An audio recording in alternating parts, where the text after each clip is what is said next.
Previously, in the dungeon of the Mad Mage, the party found themselves facing down Yurk, the Lord of Fetid Obliteration, a tyrant that ruled the Black-Tongue Bullywug tribe, a puppet placed there by Halaster Blackcloak, a death slod.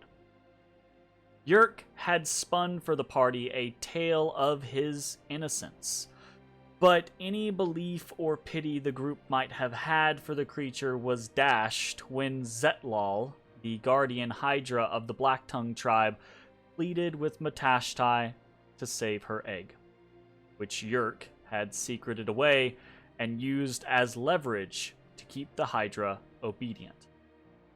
But negotiations with Yurk began to falter quickly, and the party was unable to keep up pretenses.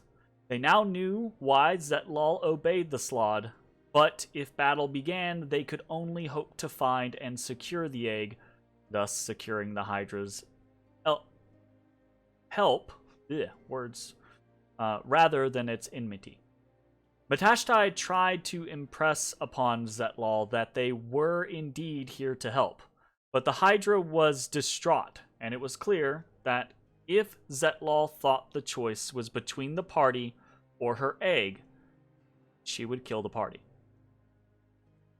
And then the moment happened. The party walked up to the proverbial precipice and simply stepped over it. In an instant, Ezrah teleported himself and Ashes next to Yurk, and the battle began. Matashtai closed quickly, dashing across the water with Bones following behind, skirting the edge of the pond and climbing across the walls to reach Yurk's sledge. Yurk was a fierce combatant who could seemingly teleport at will and magically redirect attacks against him to someone else nearby. His very being rippled with chaotic energy, and his sword left necrotic rents in the air behind it.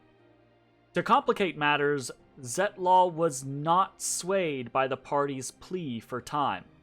When Yurk ordered it, the Hydra turned on the party, her many heads lashing out against Matashtai and Ashes. But, during the course of the fight, Matashtai and Bones both noticed a crack in a nearby wall, just large enough to see through.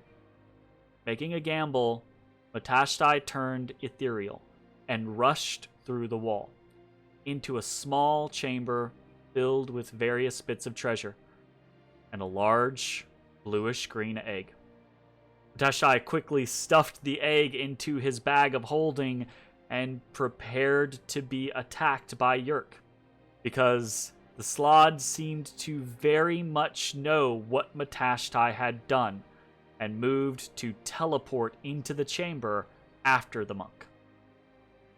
But Ezrah countered the Lord's spell, and Yurk ordered Zetlal to specifically kill the sorcerer in response. Oh boy. With Ashes on death's door, and the rest of the party all injured, Matashtai spoke once again into Zetlal's mind, and with Ezra's aid, was able to reach through to the Hydra. She turned on Yurk, each head ripping and tearing at the slotty form, just long enough for Bones to take the Troll Seeker's heart and run the Death Slod through. Stunned by the blow, Yurk could not defend himself as Zetlal ripped his head from his shoulders. When the Hydra spit out what remained, the Lord of Fetid Obliteration's crown bounced and rolled across the ground, unharmed. But as the battle with Yurk ended, the party heard sounds of another battle, for theirs was not the only desperate struggle to have been triggered in these moments. Back in the spawning pool, as the party began their battle against Yurk, Zartem, who had agreed with the group to leave and take some of Yurk's forces with him, instead stood facing off against the new generation. When he heard battle engaged behind him, he ordered Yurk's forces to attack the new generation. The battle unfolded sibling against sibling, but when the party's new allies fought, instead of killing their brethren, they attempted to persuade them to their side. It took some convincing, especially as Cass stubbornly continued to knock his fellows out. But the fact that Zartim ordered the attack and then immediately disappeared into the spawning pool helped to sway Yerk's forces. Eventually, the fighting stopped, and the new generation leapt into the pool after the undercover wizard. And undercover he had been. As the new generation closed on Zartim, they found him attempting to pull free the spawning stone from the bottom of the pool. As his muscles rippled and heaved, he began to shift, changing into his true form. Not that of an old man as the party had originally seen, but that of a gray slod.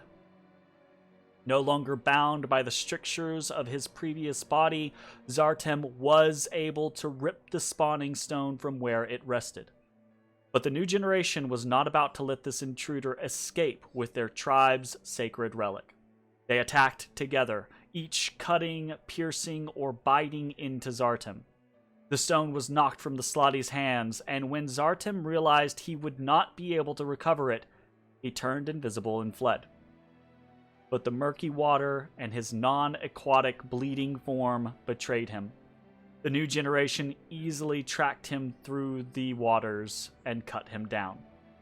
They replaced the spawning stone and rose back to the surface of the pool, where they found Ezrah and Bones awaiting, along with cheers from their now unified brethren.